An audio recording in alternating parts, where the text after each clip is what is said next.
The Battle of Hastings, written by Marriott, Edgar. I will tell of the Battle of Hastings, as happened in days long gone by, when Duke William became King of England and Harold got shot in the eye.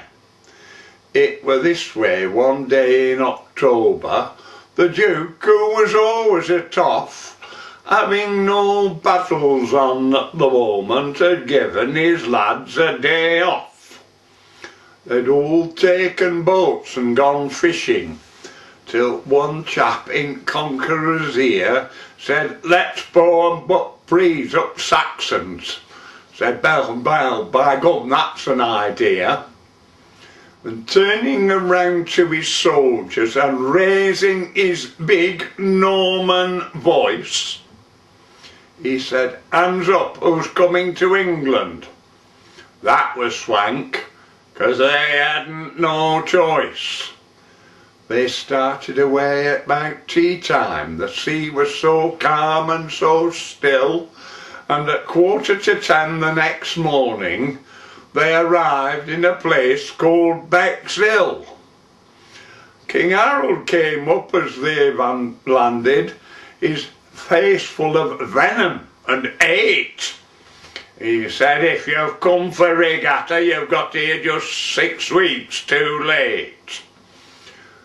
But William arose cool and haughty and said, "Let's have no more of your cheek.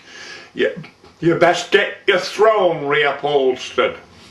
I'll be wanting to use it next week." When Harold heard this here defiance, with rage he turned purple and blue. Then he said some rude words in Saxon, at which William answered, "And you?" 'Twas a lovely day for a battle. The Normans set off with a will, and when both sides were duly assembled, they tossed for the top of the hill. King Harold won the advantage. On the hilltop he took up his stand, with his knaves and his cads all around him, on his horse with his hawk in his hand. The Normans had nought in their favour. Their chances of victory seemed small, for the slope of the field was against them and the wind in their faces and all. The kick-off was sharp at 2:30, and as soon as the whistle had went, both sides started banging each other till the swineherds could hear 'em in Kent. The Saxons had best line of forwards, well armed with both cutler and sword, but the Normans had best combination, and when half-time came, neither had scored. So the Duke called his cohorts together and said, "Let's pretend that we're beat.